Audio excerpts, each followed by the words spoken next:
Prime Sports with me, Razak Musbao. Now tonight, the 2024 Paralympic Games opening ceremony has started in some spectacular fashion with about over 4,000 athletes set to participate in the global showpiece. Now, as with the Olympic Games, the Paralympic Games opening ceremony is taking place outside of a stadium for the first time in the French capital. Now, the first of 11 days of sports and action takes place on Thursday as France hosts a summer Paralympic Games for the first time. Now, athletes from the civil society organization Forum for Accountable Governance has petitioned the Office of the Special Prosecutor to investigate and to institute an extensive investigation into acts of alleged corruption surrounding the 13th African Games held in Accra. Now, the organization is, among other things, asking the Office of the Special Prosecutor to thoroughly examine the $245 million expenditure used in hosting and organizing the Games held from March 4 to March 23. Now, speaking to the media, convener for the forum, private legal practitioner Kwame also done so, said at the heart of their concerns are issues regarding the lack of transparency, accountability and value for money, and alleged potential breaches in procurement, conflict of interest and other forms of corruption in the allocation of funds for the Games. Well, thankfully, he joins me via Zoom for more on their report to the Special Prosecutor. Thank you very much, Kwame, for joining us tonight, and thanks very much again for your patience. Now, first of all, though, it's been over 24 hours since you sent your petition to the Special Prosecutor. Have you received any confirmation from them that indeed they will be looking into your petition? Well, thank you very much and good evening to you. I have not received any feedback from the Office of the Special Prosecutor just yet, but I'm very hopeful that maybe they are studying the petition and they will get back to me in good time. Well, we did just heard some of the concerns you've raised about the African Games. You talk about procurement breaches and a few other, alleged corrupt practices. Specifically, though, which issues caught your attention and for which you were motivated to lodge this petition? Right. So I'm sure that you are well aware, and I don't want to belabor the background, that flowing from the Public Accounts Committee's probe into the organization of the 13th All-African Games, in answer to a question posed by Sam George, the minister stated that he had spent some $3 million on broadcasting, and that money was paid to GBC. Now, subsequent to that, you do know that Professor Amin Al-Hassan, who is the Director General for GBC, is on record to have debunked that assertion and indicated to us that they were only paid $105,000. Now, it is as a result of the discrepancy and the suspicion which informed our decision to petition the OMC and the OSP. And also, you do know that there have been some subsequent revelations, and we are being told that some $4.65 million was used for the purposes of providing accreditation and other game management systems for the Games. We think that this is rather woefully on the high side, and we feel that there are some questions that has to be answered. And we think that the OSP is well placed and has the wherewithal to be able to probe into this matter and bring finality to it. You are also well aware that we are told that some $15 million was used on food. I mean, if even we were feeding 10,000 people, I'm not sure we would have spent this much on food. Also, we are of the firm belief and conviction that there are some procurement breaches and some acts of conflict of interest, particularly because we are learning that a company that was given the contract, which is M&L Company Limited, is believed to be a company that belongs to someone who is very closely related to the president and is in government. And therefore, it is imperative that the OSP investigates into this matter and give us all those revelations, because Ghanaians deserve to know exactly what it is their monies were used for. You are also well aware that $16 million, we are told, was used for refurbishing some hostel facilities. Now, we have visited the University of Ghana, and we don't really see any changes. And so we need to know exactly what refurbishment they are talking about, and who was awarded the contract, and how much was paid exactly to the company, and if indeed the company also paid taxes to the state. So it is important that we interrogate all these matters, so that in a final analysis, all of us will be happy that we expended the money wisely and judiciously. And, these are the issues that we have raised. And I'm sure that you are also very much interested in these matters. Hopefully, the Office of the Special Prosecution will be able to investigate this matter, because it falls within its legal framework to be able to so do, so that Ghanaians will be confident that when we assign duties and responsibilities to sector ministries, they will be able to discharge their obligations without us having to wonder whether or not they are using the state funds wisely and frugally. I mean, Kwame, the minister, I remember when he met the press at some point in the course of the games, even prior to the games, he indicated that his outfit was committed to, any rigorous audit of the expenses at the African Games. Now, the Auditor General is yet to undertake that very activity. We know the process. When this is done, it's going to go to the Public Accounts Committee. There's going to be further scrutiny. And if there are questions that do arise relative to the expenses, prosecution can take place. And one will ask that why not wait for this process to be exhausted, Auditor General to do his job, etc., and then we can get, a better idea whether indeed there was value for money, whether indeed there was some corrupt practices, etc. Why not wait for this process to be done before, going to the special prosecutor? Well, it is not in doubt that the Auditor General is clothed with that authority to investigate these matters. But what is equally not in doubt is the fact that the Office of the Special Prosecutor is also clothed with this authority to investigate into matters of alleged corruption and conflict of interest and malpractices. And so, yes, in as much as that assessment and audit is ongoing, we still think that some other state institution that has the mandate to investigate into these matters should be petitioned, so that we can have a broader revelation, of what transpired and how all of that will be resolved going forward. Yes, Auditor General can investigate, but Auditor General does not have prosecutorial powers. It is the Office of the Special Prosecutor that has prosecutorial powers. And therefore, we think that the OSP has a bigger mandate.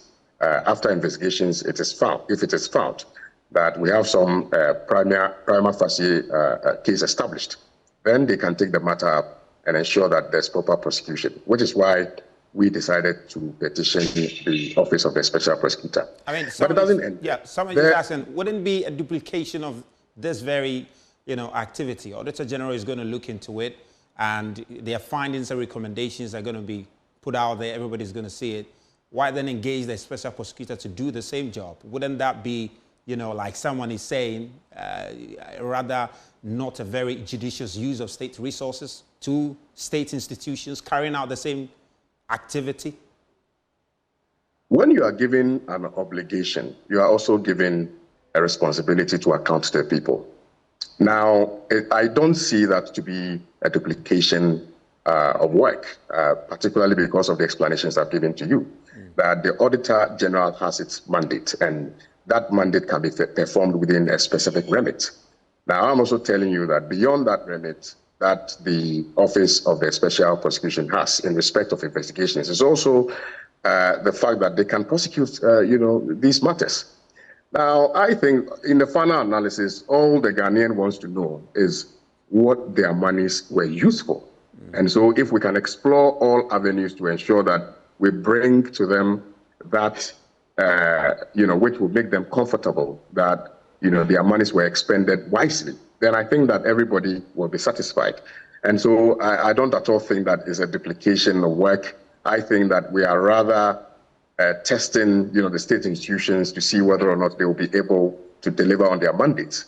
I wanted to tell you before you asked this question that we are even petitioning Parliament again. Even though Public Accounts Committee is sitting on the matter, we are petitioning the Speaker of Parliament on Monday to also open a separate inquiry into the matter, because we need to know exactly what our monies were used for, how they were used, and whether or not there's value for money. These are, I think, the burning questions that we are all asking. And we need answers to these very important questions. And I'm sure you would bear with me that sports development in general, I mean, sports is the soul and the heart of the country. All of us are interested in sports. And so when a ministry is given the opportunity to further advance the cause of football or sports, I think that they should discharge that obligation in a manner that will not leave doubt in the minds of the people at all, that they didn't use their monies judiciously, particularly in these times where you and I are crying that the economy is in some quagmire. I think that we need value for money, and we need accountability, we need probity, we need transparency, and that is all we are asking for. So if it is going to take 10 state institutions who are close with authority to investigate these matters to bring finality to it, we are going to explore all those avenues. Let me just use our local parlance here. You say,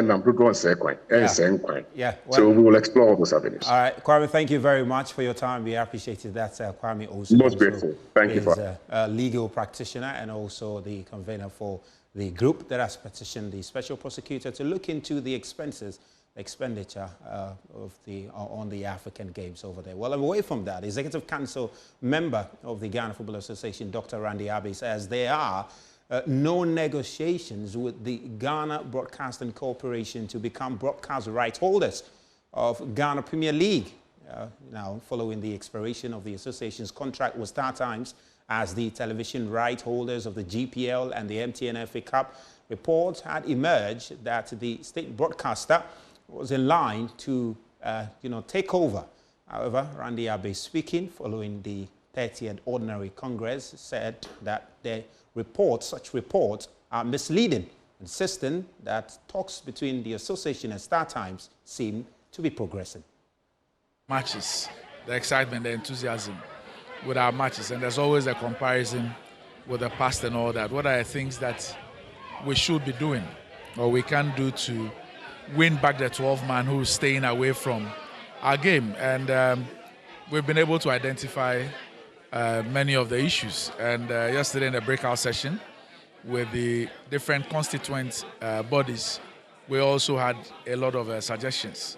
And so that is basically our focus for the next 12 months, all the things that we must do.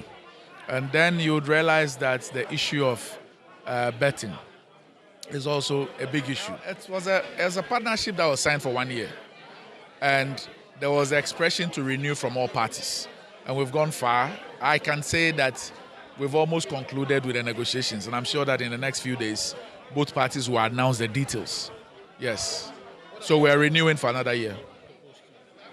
They are yet to honor. So the contract is ended. There are astounding issues from the previous one. We've been engaging. And so there are things that we need to sort out, plus our quest to move forward. So these are things that we are still discussing, and we're hoping that we will be able to sort them out as soon as possible. We have about 2 or 3 scenarios that we're looking at. I am not aware of anything with GBC. The only thing I'm aware of is GBC writing to the GFA requesting for rights to run radio commentary. That is the only thing I'm aware about GBC. Anything else I read on the internet is the. Now, the National Democratic Congress says it is committed to constructing sports stadia across all regions of the country. The party, in its 2024 elections manifesto launched over the weekend, vowed to significantly enhance sports infrastructure, promote talent development across regions, and ensure equitable support for all national teams. Now, member of the Sports Committee, Edem Agbana, has been speaking to my colleague, Haruna Mubarak. What makes it even more challenging for us in the sector of sports is the fact that when you look at the NSA, because they are heavily under-resourced,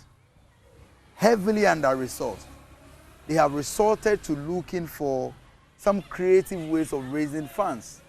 And that is why they would prefer charging some artists who come and host a musical concert at the stadium, charging some churches to come and host prayer meetings and conventions and what have you at the stadium or at the stadia. Why? Because they are looking for alternative sources of income. It's a conversation we need to have.